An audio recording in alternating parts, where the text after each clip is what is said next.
Hi, I'm Charles Galda, President of Vision New England, and your host for the Church in Action program, where we talk with New England leaders about the imperatives of making disciples, doing justice, fostering unity, and sharing Jesus to transform New England. You've heard me talk, if you're a regular listener, about the post-pandemic church project or research and the outcomes of that.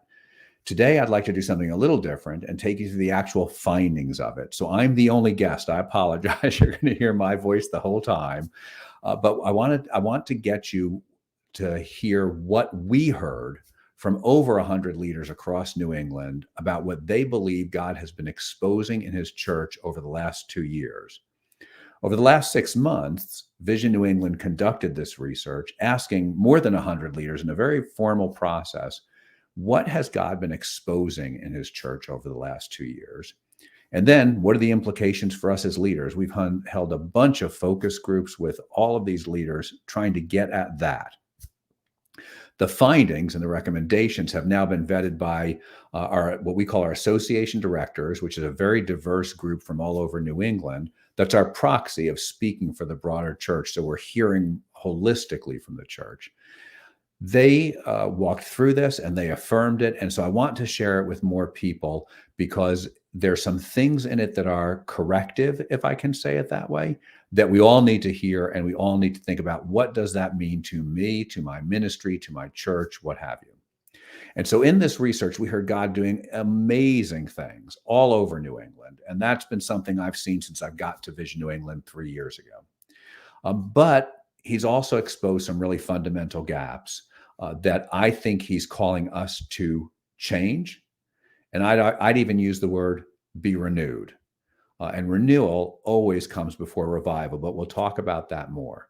So you'll hear me talk about the pandemic, what got exposed in the pandemic, but I mean more than just the pandemic. I mean the election, the partisanship, the polarization, the violence before and after, all of these different things, George Floyd and all of those issues, the police issue, right? All of this stuff that's been happening has been going on the last 2 years. And we think God is saying something in it.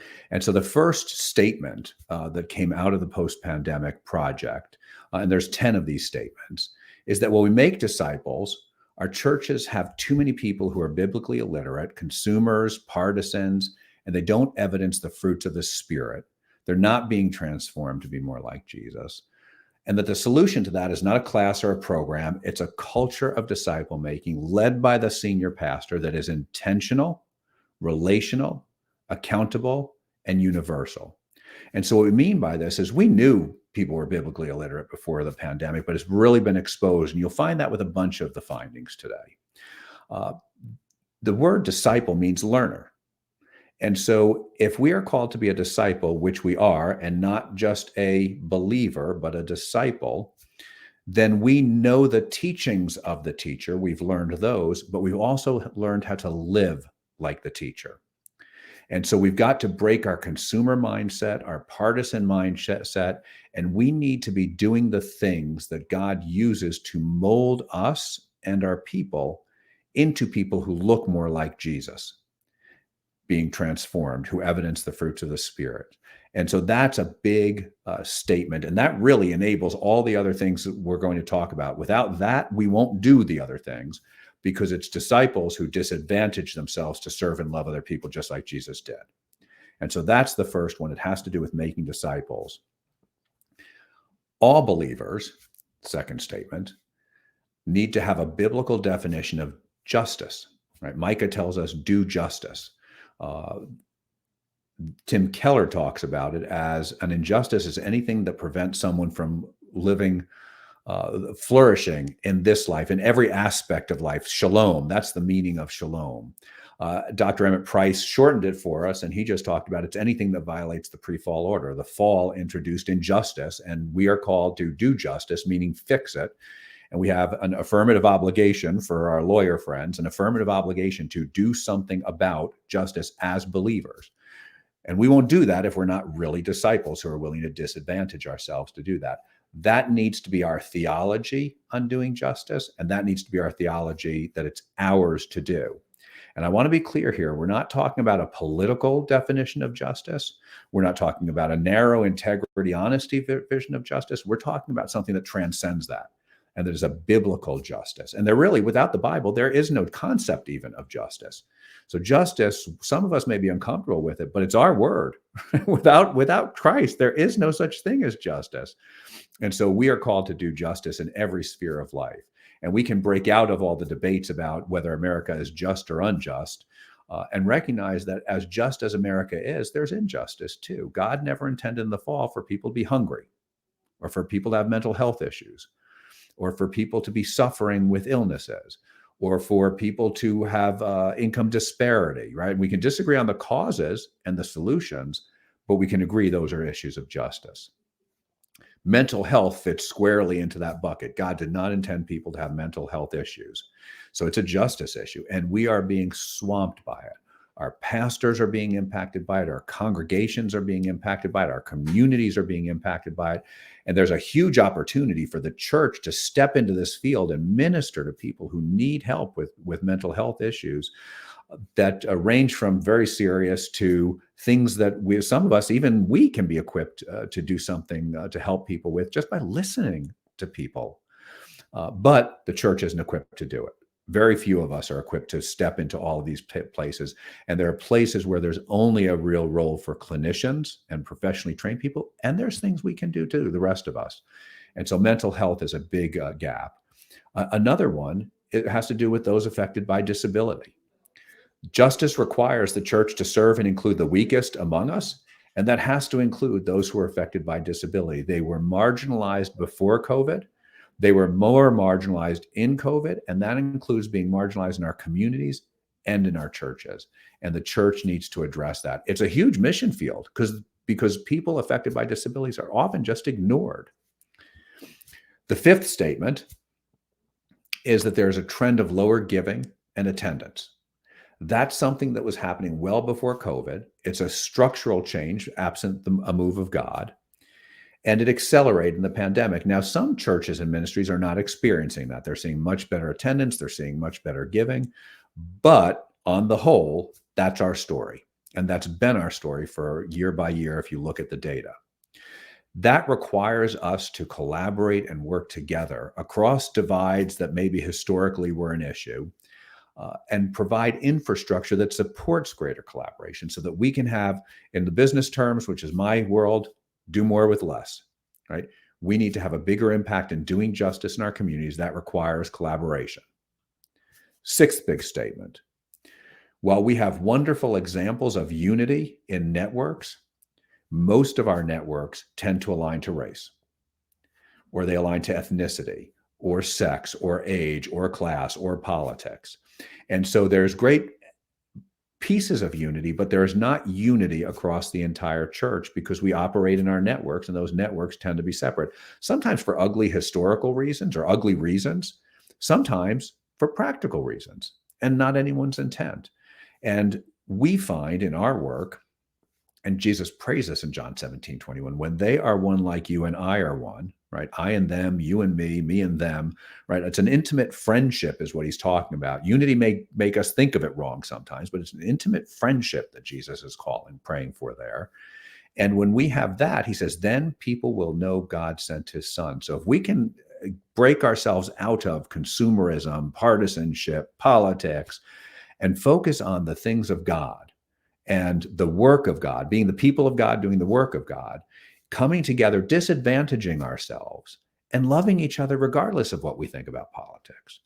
There's witness in that because the world can't do that, but there's power in it because we see over and over again when believers come together in relationship, God does something with it nobody ever anticipated. And suddenly things start to change. And we want to start doing that across the whole church. But there's a chance really for starting with leaders in the church, right? If we can break down those barriers with leaders, we can break them down across the whole church. Seventh big statement. Fewer people are going into vocational ministry. And more ministries can't afford to pay people who go into full-time vocational ministry. So we need another answer. And what that means is, like most of the church in the world, we're probably going to have more bivocational ministers, people without formal training. And we need to figure out innovative ways to equip people to do ministry who don't have that training.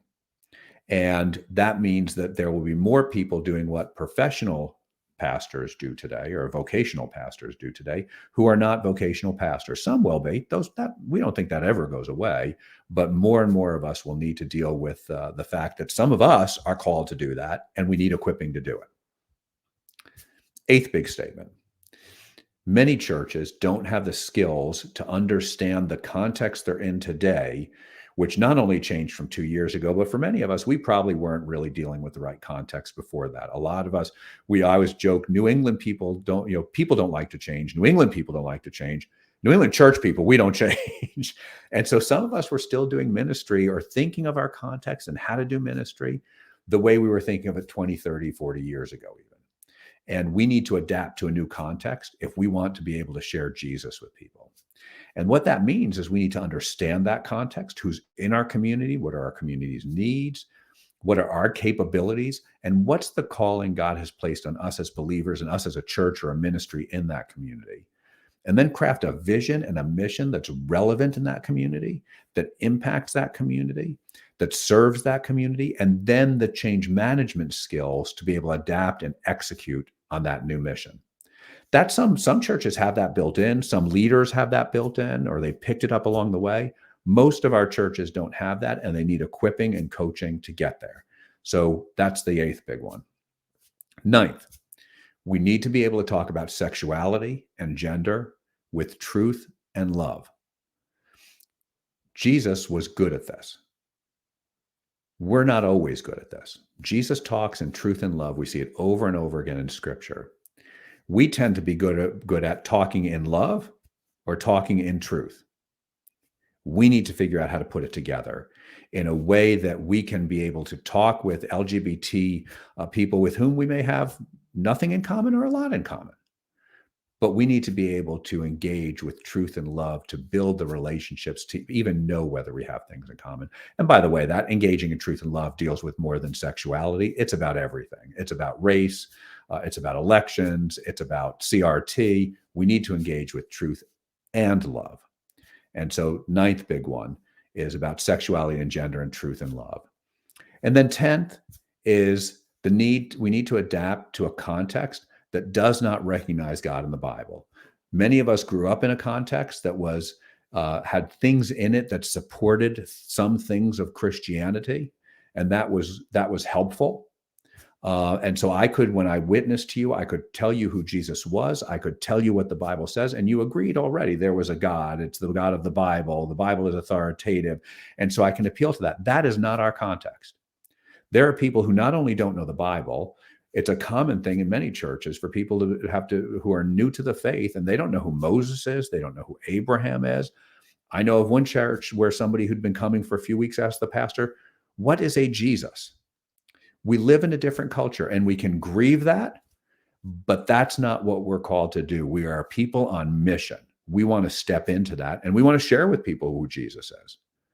But as you can tell from the theme of all of these things, that requires us being real disciples, disadvantaging ourselves to serve other people, because that's when they want to know who our Jesus is. And so we need to figure out how to do that effectively, understanding where people really are and having the kinds of conversations with them that they want to have and that moves the needle for them and moves them towards Jesus. It's much more rare today that you share the faith with someone one time and they commit their lives to Jesus. It's a progression.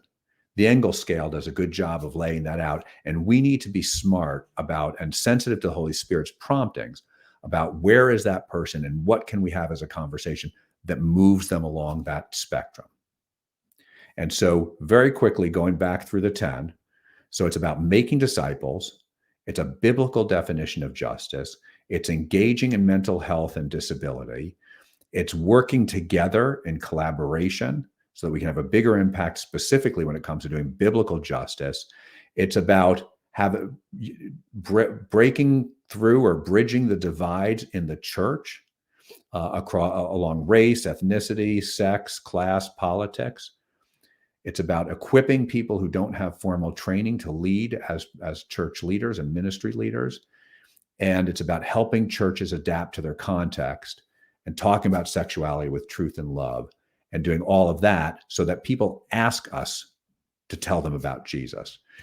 We want to tell people about Jesus. There's ways, if we're smart, and because a lot of people don't want to hear about our Jesus, right? They think, hey, well, that's good if that works for you, maybe, right? Or they're hostile. But when I miss my mortgage payment because I paid yours, guess what? You want to know about why I did that. I use an example about Pastor Greg Moselle as the pastor at First Baptist Amherst. And he was invited on the local college radio station, a fairly secular context. And they were asking him why he did what he did. And he had a wonderful opportunity to talk about Jesus on their radio station. Why? Because he and his church do so much to serve their community. When we disadvantage ourselves to serve others, they want to know Jesus. We see it over and over again. That's why Jesus says, love requires sacrifice. I am convinced if there is no sacrifice, there is no love. And it's just talk. And that's why I think Jesus talks about sacrifice so much. And so the summary then of all of this, if I bundled it all together about what does the church need to be coming out of the pandemic and the future to not just survive, but to thrive. God's church will be okay. The question is, are we going to be faithful and moving God's church the way he's calling us to move, to help it move? And so to do that, we need to make disciples. And you can't say that any of this is optional. Matthew 28, 19, 20, right? Make disciples.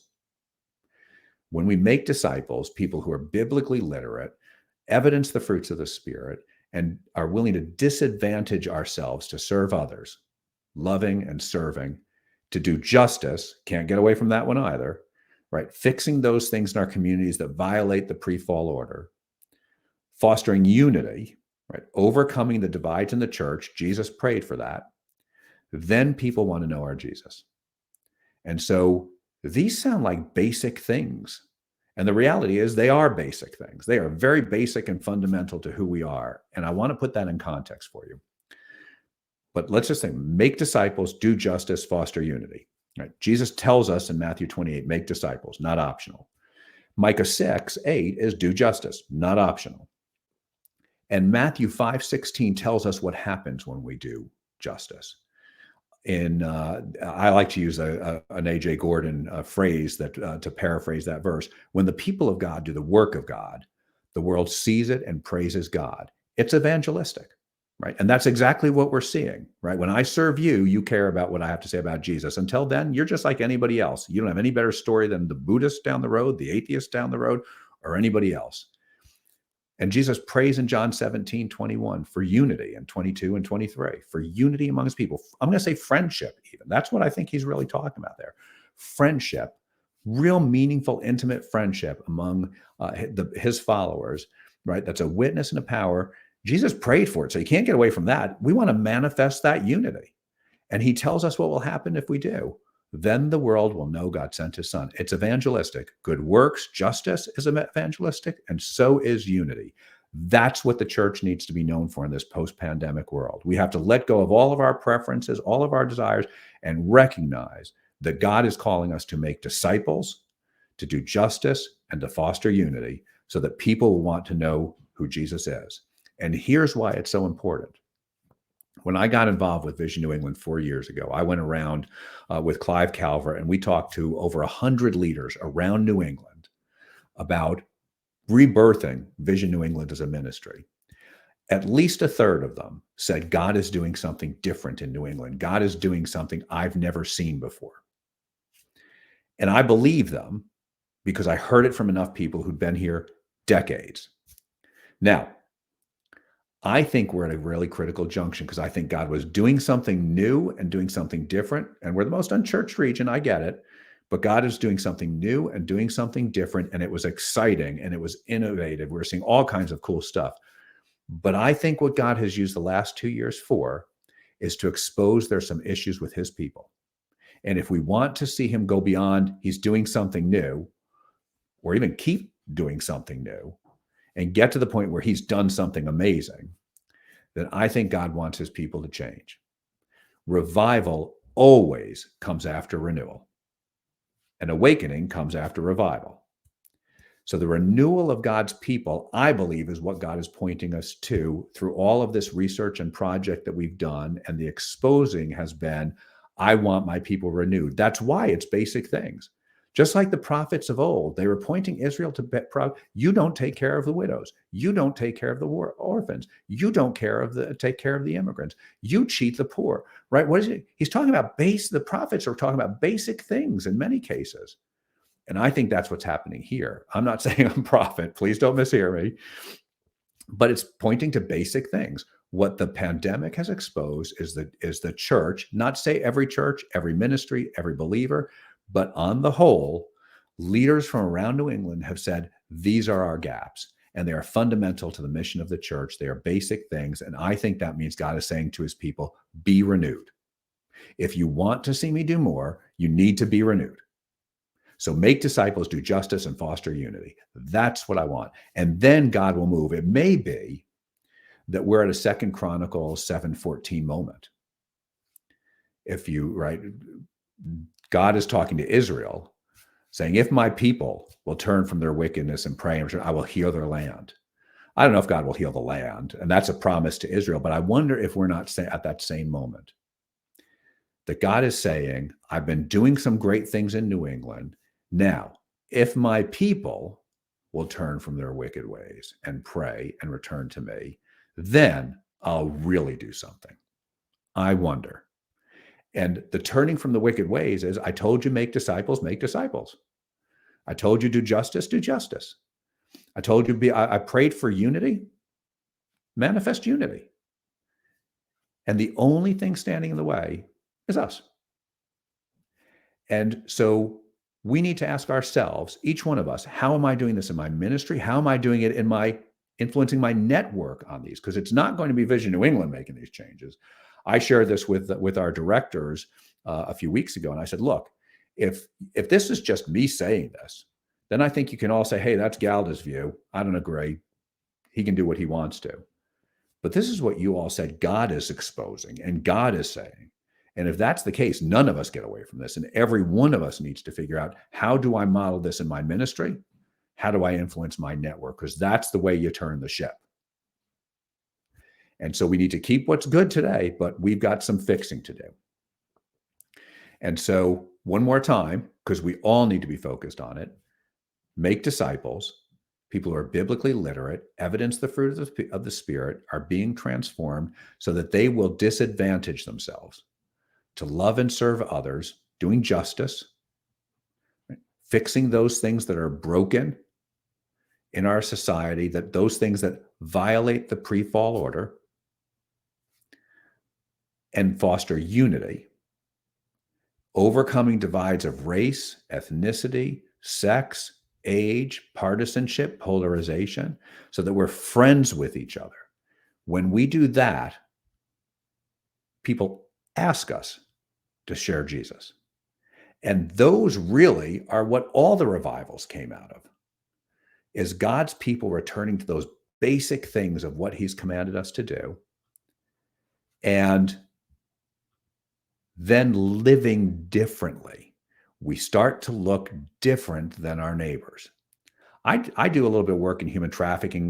Before I came to Vision New England, I got involved with a wonderful ministry underground in Connecticut and Amira in Massachusetts. When people would hear I was involved with that stuff, guess what? They wanted to know why. I got to tell them about Jesus. That's why. And that was the reason why. You will be asked to share your faith, and it will impact people's lives. It will transform you. It will transform them. But we also need to remember, and I think Dallas Willard does a great job making this argument in the spirit of the disciplines, is that the way God changes us is through the spiritual disciplines. So I'd encourage you to do those if you're not, but in any event, how are you as a believer making disciples? What's your methodology? Our website has resources, so you can find them there. But how are each one of us making disciples? Because the Bible doesn't say pastors make disciples. It's make disciples, all of us. And so that will change your life. It will change the kingdom. It will change New England, and it will transform the world. 2 great awakenings came from New England. Is it possible a third will? Maybe. I don't know what God intends. I do know, I have a professor who used to say, what God has done in the past is a model and a promise of what God will do in the future, but he's much too creative to do the same thing the same way twice. So maybe there will be a third great awakening. Might not look like the other 2. That's okay. I'll take it. So would you pray for that? Pray about that in your own life. Pray about this in the church. We need to transform the church so that we can transform New England. It's not about those people who don't believe what we believe. What we think God is saying, what we believe God is saying, is it's about us. We need to change. And that's not easy. And we need to yield to him and surrender and let him change us. Thanks so much for listening. Thank you for your prayers. Thank you for your support. I'd like to thank our producer, Jess Mangano, and you can visit us at visionnewengland.org for past episodes, resources. You can click donate to partner with us to accelerate evangelism in New England. You go to our resources page and click on discipleship. You can find books, videos, radio programs, podcasts about that. This program is brought to you by our friends at the Luis Palau Association, who are dedicated to proclaiming the good news, uniting the church, and impacting cities worldwide.